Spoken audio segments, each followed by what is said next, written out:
आज हम पढ़ेंगे प्रतिरोधों का संयोजन। प्रतिरोधों का संयोजन।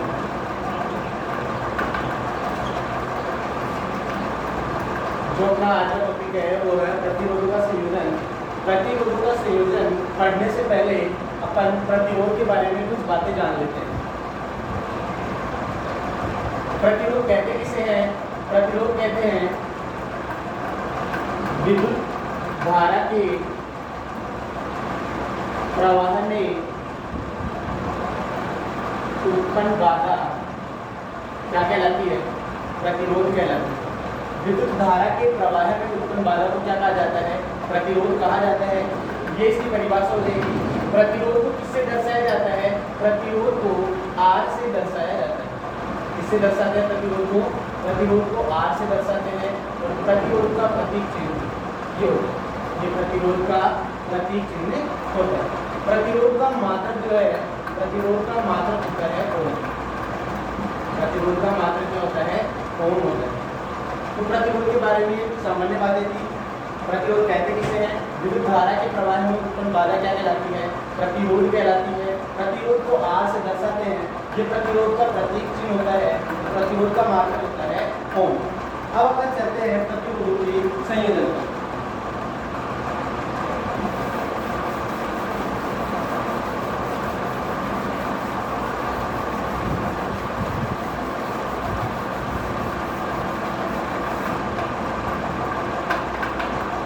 प्रतिरोधों का संयोजन जो है, प्रतिरोधों का संयोजन दो प्रकार का होता है। प्रतिरोधों का संयोजन कितने प्रकार का होता है? दो प्रकार का होता है। पहला संयोजन जो है वो होता है श्रेणी क्रम संयोजन। पहला संयोजन होता है श्रेणी क्रम संयोजन और दूसरा होता है समांतर क्रम, जिसको पार्श्व क्रम संयोजन भी कहते हैं। पार्श्व क्रम संयोजन। तो हमारे पास प्रतिरोधों के दो प्रकार के संयोजन होते हैं। पहला संयोजन होता है हमारा श्रेणी क्रम संयोजन, दूसरा होता है हमारा समांतर क्रम, जिसे पार्श्व क्रम संयोजन भी कहा जाता है। यहाँ पे देखो संयोजन का मतलब होता है प्रतिरोधों को जोड़ना। जब प्रतिरोध दो या दो से ज्यादा हो तो इनको किन किन तरीकों से जोड़ सकते हैं? तो वो दो तरीके हैं, श्रेणी क्रम सीरीज में जोड़ सकते हैं और समांतर क्रम पार्श्व क्रम संयोजन में इनको जोड़ा जा सकता है। तो श्रेणी क्रम संयोजन किसे कहते हैं? पहले अपन इसकी चर्चा करते हैं। श्रेणी क्रम संयोजन, मान लेते हैं हमारे पास तीन प्रतिरोध तार है। तीन प्रतिरोध लेते हैं, इसको R1 नाम दे देते हैं, इसको R2 नाम दे देते हैं और इसे R3 नाम दे देते हैं। तो श्रेणी क्रम संयोजन की परिभाषा क्या हो जाएगी कि ऐसा संयोजन जिसमें पहले प्रतिरोध तार का अंतिम सिरा दूसरे प्रतिरोध के प्रारंभिक सिरे से जुड़ा हो, दूसरे प्रतिरोध का अंतिम सिरा तीसरे प्रतिरोध के प्रारंभिक सिरे से जुड़ा हो तथा आगे भी ऐसा ही क्रम चलता रहे, तो वो संयोजन क्या कहलाता है? श्रेणी क्रम संयोजन कहलाता है। इसे कहेंगे प्रतिरोधों का ऐसा संयोजन जिसमें पहले प्रतिरोध का अंतिम सिरा दूसरे प्रतिरोध के प्रारंभिक सिरे से तथा दूसरे का अंतिम सिरा तीसरे के प्रारंभिक सिरे से जुड़ा हो तथा आगे भी यही क्रम चलता रहे, तो वह संयोजन श्रेणी क्रम संयोजन कहलाता है। परिभाषा के बाद में अपन चलते हैं कि श्रेणी क्रम संयोजन में तुल्य प्रतिरोध कैसे ज्ञात करते हैं। पहले श्रेणी क्रम में देखेंगे, फिर बाद में समांतर क्रम में अपन देखेंगे।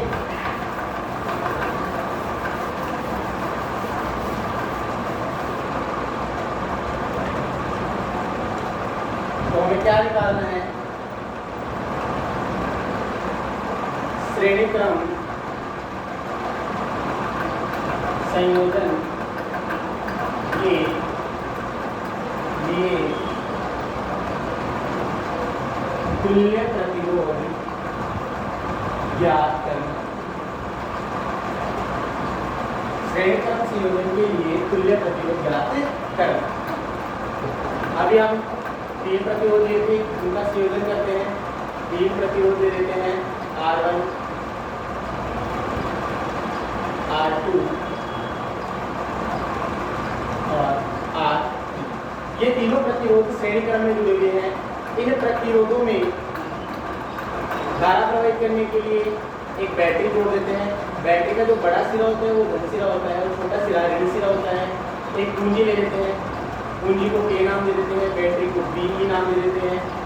बैटरी, पूंजी और इन प्रतिरोधों में बहने वाली धारा की गणना करने के लिए एक एमीटर को भी जोड़ते हैं।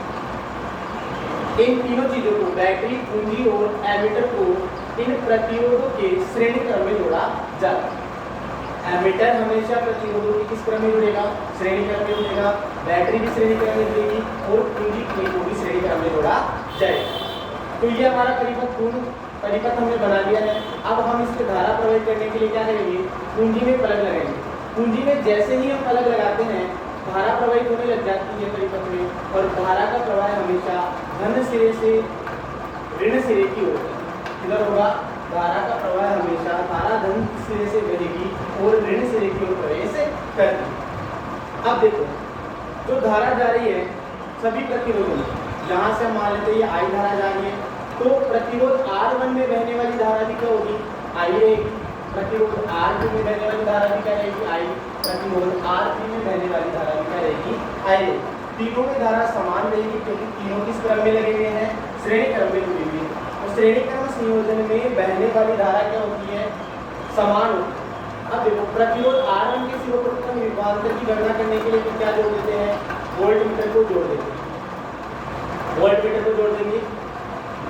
V1 R2 के सिरों पर उत्पन्न विभवांतर, R2 के सिरों पर उत्पन्न विभवांतर की गणना करने के लिए वोल्टमीटर V2 जोड़ देंगे, और R3 के सिरों पर उत्पन्न विभवांतर की गणना करने के लिए वोल्टमीटर V3 जोड़ देंगे। तो प्रतिरोधों के सिरों पर उत्पन्न विभवांतर की गणना करने के लिए प्रतिरोधों के समांतर क्रम में किसको जोड़ा जाता है? वोल्टमीटर को जोड़ा जाता है। एमीटर सदैव ही प्रतिरोधों के श्रेणी क्रम में जोड़ेंगे और वोल्टमीटर को प्रतिरोधों के समांतर क्रम में जोड़ा जाता है। क्लियर? अब हमने धारा प्रवाहित की तो देखा धारा सभी प्रतिरोधों में समान तथा प्रत्येक प्रतिरोध के सिरों पर उत्पन्न विभवांतर क्या है? अलग अलग है, श्रेणी क्रम संयोजन में। तो धारा समान है, हमें इसकी गणना नहीं करनी है। प्रत्येक प्रतिरोध के सिरों पर उत्पन्न विभवांतर, R1 के सिरों पर उत्पन्न विभवांतर V1 है, R2 के सिरों पर उत्पन्न विभवांतर V2 और R3 के सिरों पर उत्पन्न विभवांतर क्या है? V3 है। तो हमें परिणामी विभव की गणना करनी है। तो हम कुल परिणामी विभव ज्ञात कर लेंगे। कुल परिणामी विभव, कुल परिणामी विभव V मान लेंगे। तो इस V की वैल्यू किसके बराबर हो जाएगी? V1 V2 प्लस V, इसको नाम दे देंगे अपन समीकरण नंबर 1। अब हमें V1 V2 V3 के मान चाहिए, तो हमें ओम का नियम याद है। तो ओम के नियम से हम इनको मान लेंगे। ओम का नियम, ओम के नियम से, ओम का नियम क्या होता है? ओम का नियम होता है V बराबर R I।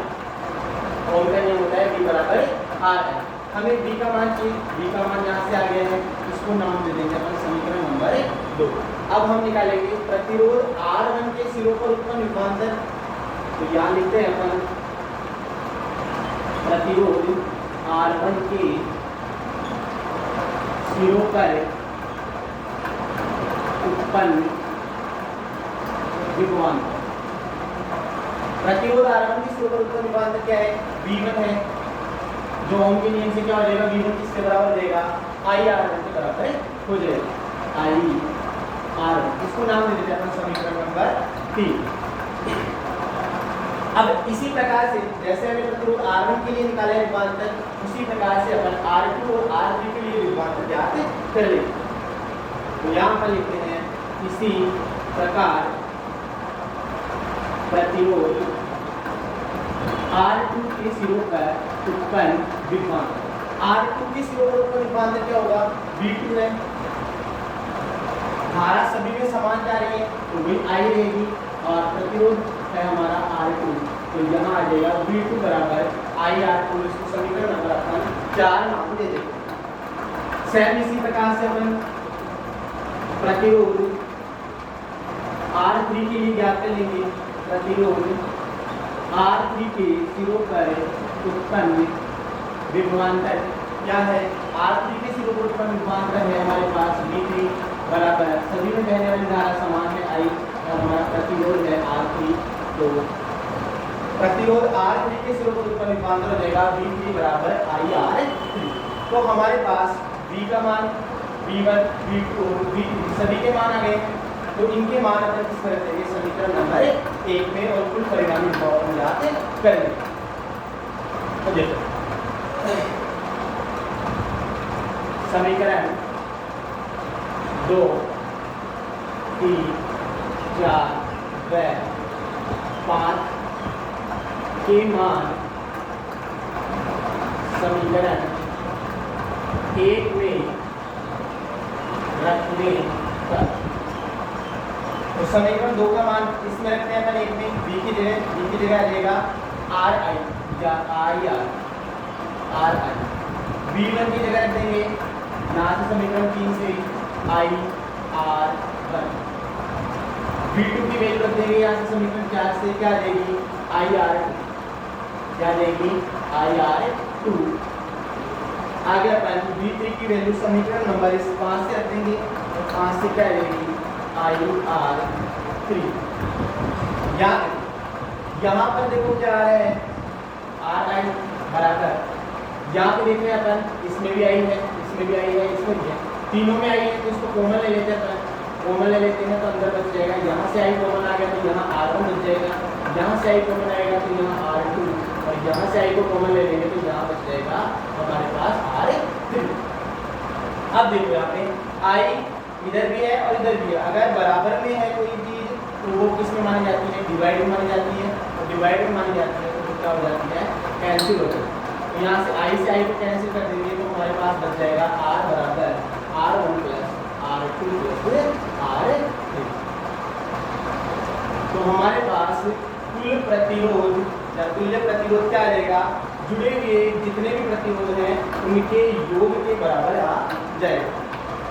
तो श्रेणी क्रम संयोजन के लिए तुल्य प्रतिरोध जितने भी प्रतिरोध जुड़े हुए हैं उनके कुल योग के बराबर होता है। अब मान लो यदि n प्रतिरोध जुड़े हों तो तुल्य प्रतिरोध, n प्रतिरोध जुड़े हों तो तुल्य प्रतिरोध क्या होगा, तो यहाँ देखो R तुल्य बराबर R1 plus R2 plus dash dash dash plus Rn। तो अगर n तार जुड़े हैं तो उन सभी तारों के प्रतिरोध को जोड़ देंगे तो तुल्य प्रतिरोध हमें ज्ञात हो जाता। तो ये हमारा था श्रेणी क्रम संयोजन के लिए तुल्य प्रतिरोध ज्ञात करना। तो श्रेणी क्रम संयोजन हमने सीख लिया। अब इसके बाद अपन सीखेंगे समांतर क्रम